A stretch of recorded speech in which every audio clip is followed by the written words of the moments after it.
receiver being detained by the police was released yesterday.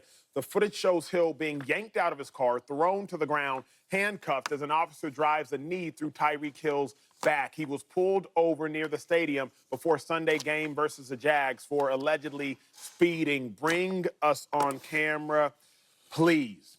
Again, the facility wasn't just created for breaking down tape. It wasn't just created for laughs about X's and O's. The facility was created to have real, authentic, vulnerable, raw conversations. This is the most important conversation that I will have all day, sitting with all these athletes, 40 years of NFL experience, so you all can literally put yourselves in the position of being a player going to a game when something like this occurs. Shady, I want to ask you first.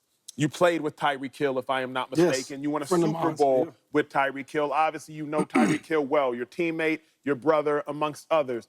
Shady, what's your reaction to the body cam footage? This is terrible, right? And I'm a good friend of Tyreek Hill. And I'm so mad it happened, but on the other side, I am kind of glad it did happen. You know why? Because you get to see what it feels like to be a black man in America, though, right? The difference is this person, this young man that's getting detained like this, is a superstar athlete. So he's going to continue to have his life. If it was somebody else, they might not have had their life. They might not have had a chance to go to the Dolphins game. They might have got shot. The problem with this is the way they're handling him, you'd have thought he robbed a bank, he did a murder, he did attempted murder, he did something. For a speeding ticket, you get all this? This is crazy, and we want the police to protect and serve. Is that like protecting? Is that like serving? No. So the problem is when you see something like this, it's gonna go viral because who the person is. I want people to see, because this is common in our society. This is super common. And now everybody, I don't care what age, what race, you know this is wrong. And when you see this, just think, if he wasn't Tyreek Hill, it could have gotten way more serious. You know, every time I see situations like this, I think about my two boys. And just how you gotta prepare these dudes for situations like this. Gotta do that right, gotta do this right, gotta do this, gotta do that, even if you are right, even if you're not wrong. For me, what really stood out in this whole video is, why are you so angry and aggressive, dog? Like, for real, like, you even angry and aggressive at the people there trying to support Tyreek. Like, Calais Campbell got his hands up like this, and he ain't even part of the situation because he like, don't pull your gun at me, don't shoot. Like, this is crazy. When you see cops, you're supposed to think like, cool, I see a cop, man, we protected, we good around here. Well, if you're a black dude, you feel even more scared. I go back, I'm watching this video. Tyreek Hill is so scared talking to his agent on that phone as that phone is on the ground. It shouldn't be like that. Okay, he didn't roll his window down. He rolled his window down, gave you his driver's license, and then he rolled his window back up. Then you go and yank him out of the car like Shady said, like he done did like a robbery or he got a gun or what. Like, it's disappointing, man. It's disappointing to where you're really supposed to feel safe around them, but we feel threatened. And like I say, superstar athlete or not, I think about my kids. And if that was my kids I see getting yanked out of the car for going 10 miles over the speed limit, I'm right outside the stadium where I play. This is ridiculous. And it got to get fixed because obviously we all know it's not just happening to Tyreek Hill, but this got to get fixed. But for you to come up there and just be that angry off the rip and not just pulling him out the car, then you tackle him to the ground a second time as he's standing up with the other cop just standing there right there with him handcuffed. You come tackle him and put him back on the ground. All right, come on, man. All that stuff is unnecessary, for real. I just thought it was excessive, specifically speaking to the second situation that you saw on film where Tyreek's standing there, Tyreek's telling the cop, hey, I had surgery on my knee. Like, just give me a second to sit down, and he yanks him down. Like, he's Tyreek in that situation, like, he's being real. You know what I mean? And it's just an unfortunate situation all around for the Miami Dolphins because, look, at the end of the day, this is way bigger than the game, but you still have a game to get ready for, right? And you're star wide receiver, like Shady was saying, you're a superstar. For a traffic violation, for speeding, it's a little bit much for me to be able to be thrown on the ground like that, especially like Tyreek's trying to make his case, right? Tyreek's like, hey, listen, I got my knee, it's hurting, like I just had surgery, and then he pulls him down. Look, it's just at the end of the day, it's not the way you want to start the season off for Tyreek. It's not the way that you want the season to start off for the NFL. And then when you go into the locker room like this, you're having to deal with this as well. You're trying to gather information. Tyreek and Calais are probably trying to tell Coach what happened. And coach is trying to get all this information in his head as well. Like, oh my gosh, like what's happening? Like, where do I need to go? Who do I need to reach out with? Do I need to call Drew Rosenhaus? At the end of the day, he's probably not even thinking about the game, right? Like Mike McDaniel, he's not. You saw him get choked up yesterday. So it's just a really unfortunate situation all the way around. I see a couple things.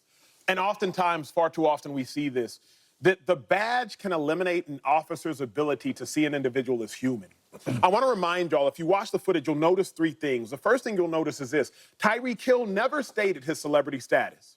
Tyreek Hill never said, I got a $140 million deal with the Miami Dolphins. Tyreek Hill never said, all these people that are driving by us, they're driving to see me. Tyreek Hill never said who he was as it pertains to his celebrity status. The second thing I want you to pay attention to, if you were to watch the footage, the officer, as his knee is being driven through Tyreek Hill's spine, if you will, says, stop crying. There's quite literally nothing more inflammatory and offensive that you can tell another grown man who is not crying to stop crying when he's not crying.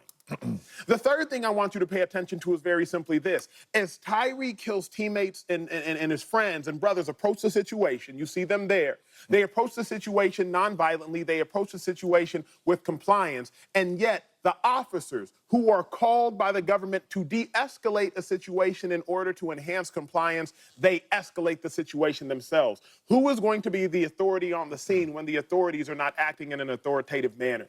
So when I look at that, I'm distraught for several reasons, but mostly because, once again, we see that power corrupts, and absolute power, it corrupts absolutely. And those cops were given absolute power, and thus it led to the corruption. They didn't even see Tyreek Hill as a human. They saw him as a footmat in which you walk on, a completely devastating situation. And you know what's like real alarming about this?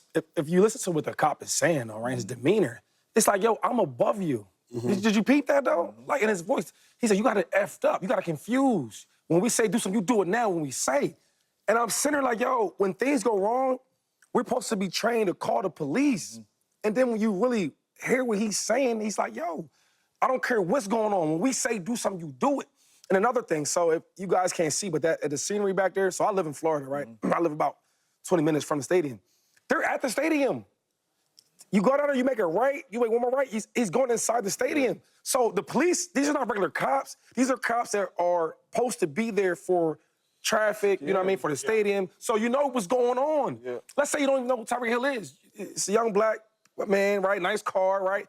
You should assume he's probably going to play the game. Why you ain't ask? Why you ain't, instead of yelling at him, why you ain't talk to him, right? Try to understand what's going on.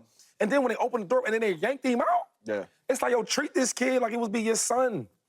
I can see Tyreek Hill disrespected him, called him out their name, try to belittle him. He didn't do none of that. And then till you watch the reaction, it's like if you gonna do this to a kid, right, that has a 10 miles over the speed limit, what you gonna do to somebody, a suspect that supposedly did something really, really wrong or did a really, really bad crime? Now it's like when we look at this, and well, my son's 12 years old, he said it to me. Now he knows who Tyreek Hill is because I played for the Chiefs. He knows what he's like, yo, Dad, is he okay? Did they do anything to him? And this is a kid. And it's going all around America, though. So my thing is like, yo, we got to be better as people. And as much as we want to kill the cops need to understand what we feel. Because of the real quick, but being a black athlete, not even a black, but a black person, it's like sometimes, and like, I have everything, you know, like criminal-wise ever, right? But if I'm driving down the street and a cop's behind me, just naturally, I just like straighten up because I don't want to put me over because I don't know what's going to happen, right? And the thing is, I don't have no job, nothing going on wrong. But I'm so nervous and scared because the things they've done over and over again, and it's not every cop. It's not every cop. But what I'm saying is, for the majority of the situation where when things like that happen, you get nervous, you get scared. But not only that, for me, like, we've all been pulled over for speeding tickets, right? All right, so you get pulled over, right? They walk up to your window. It's terrible. You roll your window down, you give your ID. They go back to the car, whatever, they look at it, then they come back. Why are you acting so hostile? If you took my ID, which Reek gave him his driver's license, now you go back, okay, check him, he ain't got no warrants, none of that. Then you come back, boom, boom, boom, here you go, here go your ticket. Why are you so hostile, door open, pulling me out of the car? There is no need for that. There is no need for that. You said a really good point. The cops are there to de-escalate a situation, not escalate it. They came out there from the rip. Like the plan was to escalate it. And my man is right around the corner from a stadium. Shady hit it on the nose, too. Like I said, I have two boys, man, and I always look at it like if that was my kids, like, what would I do in a situation like that? And now I'm at home trying to prepare them for a situation like that, and it sounds crazy. I tell my boy, anytime anything happens with the cops, yo, call me. Call me, put it on speakerphone. That's what I was. Because you never know. Because you said something really interesting, and I want you to share with us, if you don't mind. Like you said, your 12-year-old kid. Ask him, what do you tell him in that situation? Because he's 12, he understands it. He sent it to you. And when he asked me, like, that was